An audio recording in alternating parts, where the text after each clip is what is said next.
Senatrice Jaffer? Senator Jaffer. Jaffer, we can't hear you.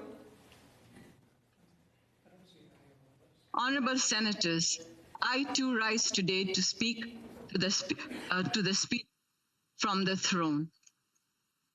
I know many of us attended the speech where the Governor General outlined the government's plan to forge a new, more progressive Canada in the midst of the ongoing global pandemic posed by COVID-19.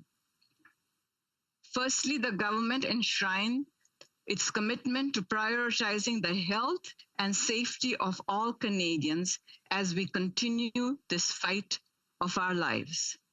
Secondly, they illustrated the need to support Canadians and their businesses as they brave the worsening economic storm presented by COVID-19 pandemic.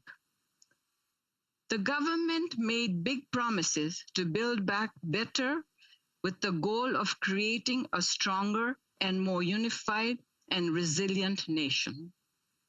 Finally, and most importantly, the government vowed to stand up for equality, walk the road of reconciliation, and fight all forms of reconciliation. Honorable Senators, I am confident that the government is sincere in its desire to build a better Canada, in which all Canadians, and I stress all Canadians, can feel they're accepted and included. They can feel that they are part of our great Canadian society. However, in order to truly achieve this, we must all walk together. We have, especially in the Senate, we are guardians of the rights of the marginalized people. And we, as senators, have to stand up and speak out for those that are most vulnerable around us.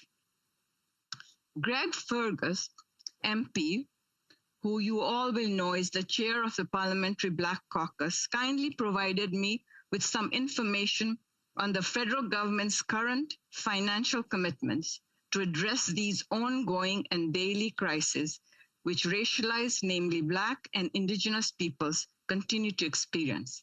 And he stated, since 2018, the government has provided $25 million to build capacity in Black Canadian communities.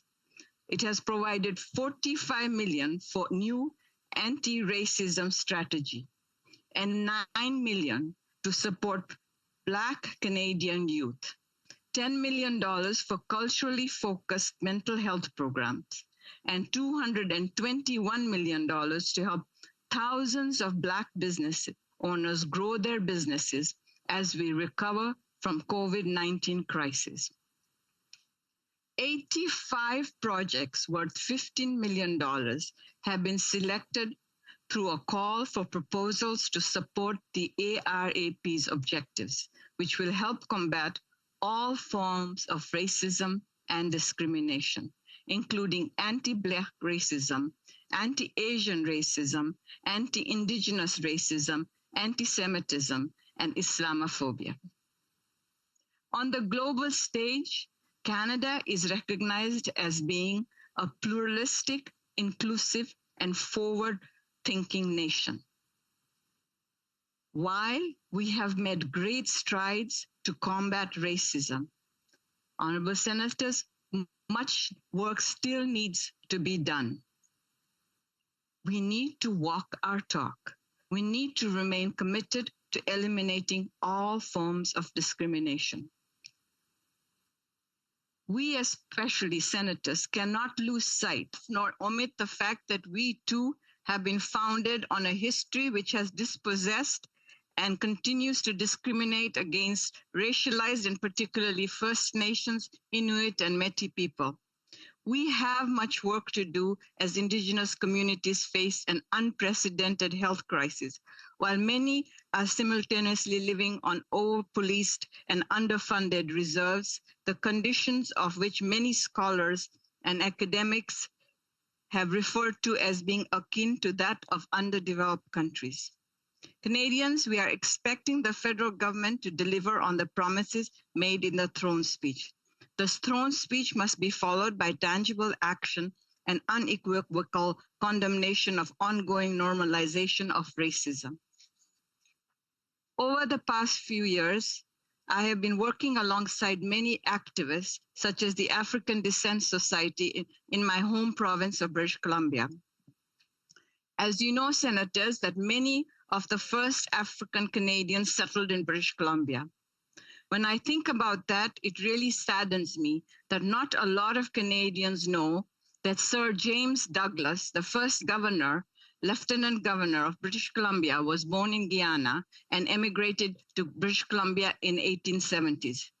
Indeed, people of African descent settled in British Columbia long before the province joined the Dominion of Canada, and even before the incorporation of Vancouver in 1886.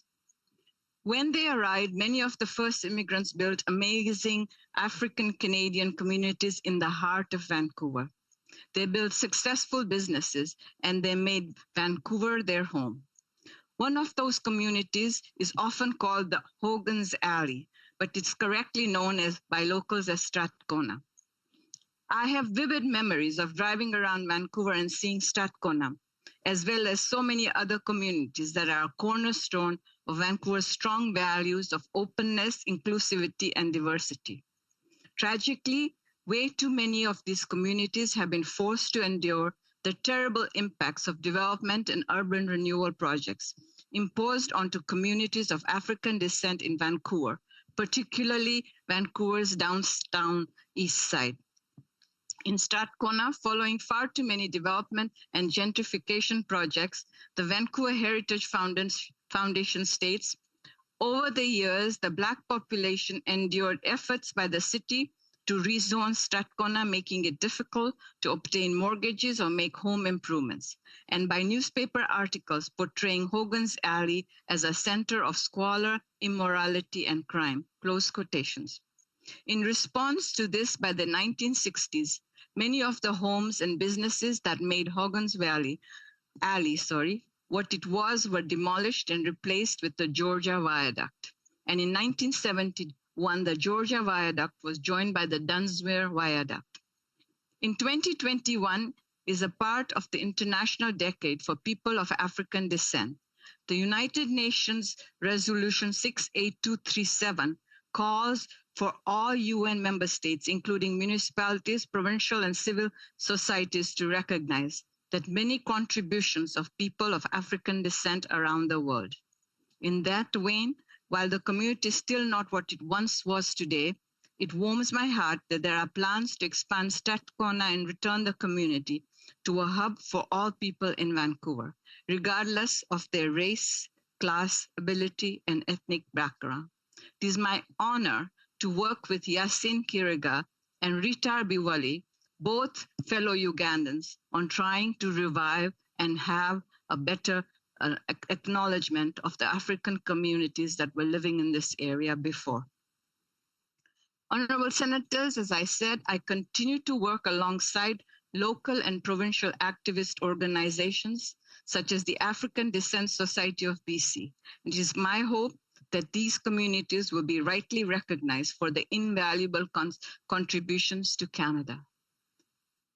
I stand on the shoulders of Rosemary Brown, the first Black MLA in BC, and Emery Barnes, the first Black speaker in British Columbia, for setting the path for all of us to succeed. Senators, I reach out to you and say, I set out with all the programs that the government is going to establish. But those programs mean nothing if the community doesn't feel part of our great country.